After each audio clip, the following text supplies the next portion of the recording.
এখন কড়াইয়ের মধ্যে তেল দিলাম, কালো জিরা দিলাম, একটু লবণ দিলাম, দেওয়ার পরে আলু, কাঁকরোল, কাঁঠালের বিচি দিলাম। দিলাম আলু, কাঁকরোল, কাঁঠালের বিচি দিয়ে লবণ দিব। এখন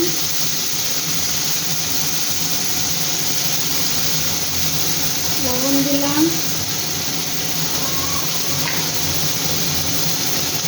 সামান্য হলুদ দিলাম।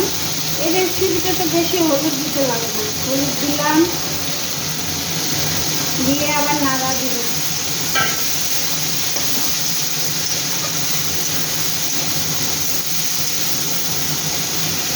একটু ভাজা ভাজা হচ্ছে, তারপর আপনাকে একটু পরে দেখাতে ভাজা হচ্ছে। একটু ভাজা ভাজা হোক, হলুদ লবণ দিয়ে একটু ভাজা ভাজা হোক।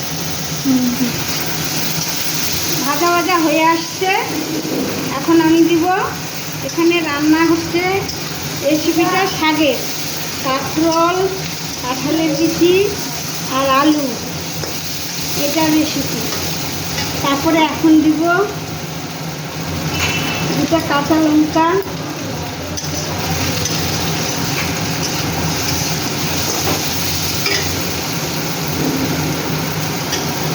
এটা হয়ে গেল, ভাজা ভাজার মতন হয়ে আসলো। এটার উপরেই দিয়ে দিবা না? দেখুন আপনারা এমন করেই করবেন। এটা হচ্ছে শাক দিব। কি শাক এটা? এটা হচ্ছে ঢেঁকির শাক। ঢেঁকি শাক।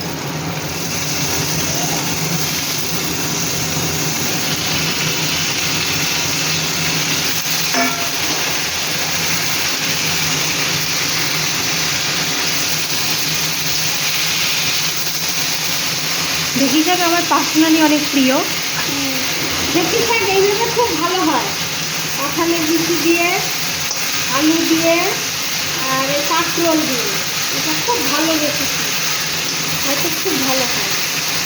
তারপরে দিব এর মধ্যে একটু নাড়াচাড়া দিলাম, একটু ইয়া হবে, তারপরে আপনাকে একটু পরে একটু চাপা দিয়ে দিই, সবজিটা একটু ইয়া হোক, একটু চাপা দিই। বন্ধুরা এখন একটু ঢাকনাটা খুলে দেখি, দেখার পরে কি হয়ে আছে এটা সবজিটা।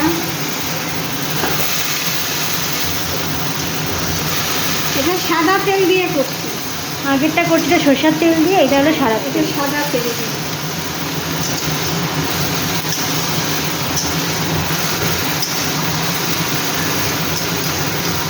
এখন দিব সরষা বাটা। কী কী বাটা আছে এটার মধ্যে? এটার মধ্যে কাঁচা লঙ্কা বাটা আর সরষা, কাঁচা লঙ্কা, সরষার বাটা, আর হচ্ছে এখন দিব একটু চিনি। চিনি দিল।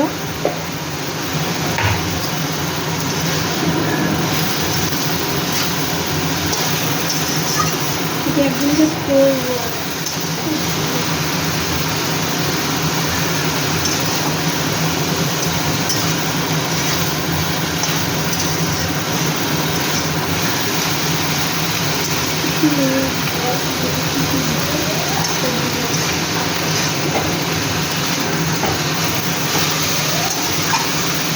শাকটার মধ্যে কাঁঠালের বিচি, কাঁকরোল, আর এটা হচ্ছে কাঁকরোল দিয়েই শাকটা বানানো। আমি একটু কাঁঠালের বিচি অ্যাড করে দিচ্ছি আর একটা আলু। আপনারা বাড়িতে এমন করে বানিয়ে খাবেন। এটার মধ্যে সরষা বাটা দিলাম, সরষা বাটা, সরষার লঙ্কা। মধ্যে হ্যাঁ সরষা আর লঙ্কা। এটার মধ্যে পোস্ত দেয়নি, পোস্ত দিলে ভালো লাগে না।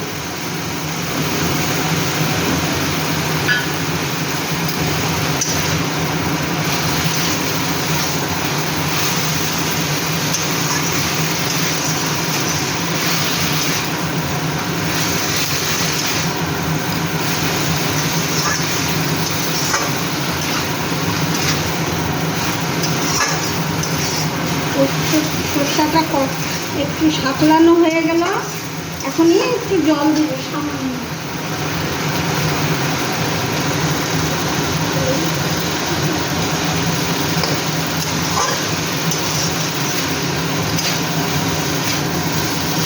সবজিটা হয়ে গেল। সর্ষা বেশিক্ষণ নাড়া দেওয়া যায় না, তাই জন্য একটু জল দিয়ে দিলাম, সামান্য জল।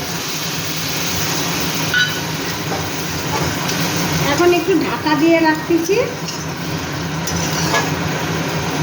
নামানোর আগে একটু সর্ষের তেল দিই। হ্যাঁ বন্ধুরা, আমি এখন আমার শাকের রেসিপিটা কত দূর হলো দেখুন।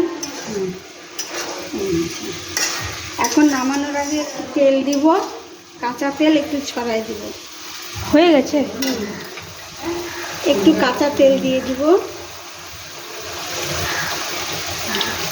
দারুণ হবে। কি বললো? নিতে বলো, আমি চার্জে লাগাই দিই। বন্ধুরা, আমার শাকের রেসিপিটা হয়ে গেছে। এই রেসিপিটা খেয়ে দেখবেন, কাঁকরোল দিয়ে ঢেঁকির শাকের রেসিপি। তো এখন আপনাকে নামানোর পর দেখাচ্ছি। হ্যাঁ, হয়ে গেছে এখন।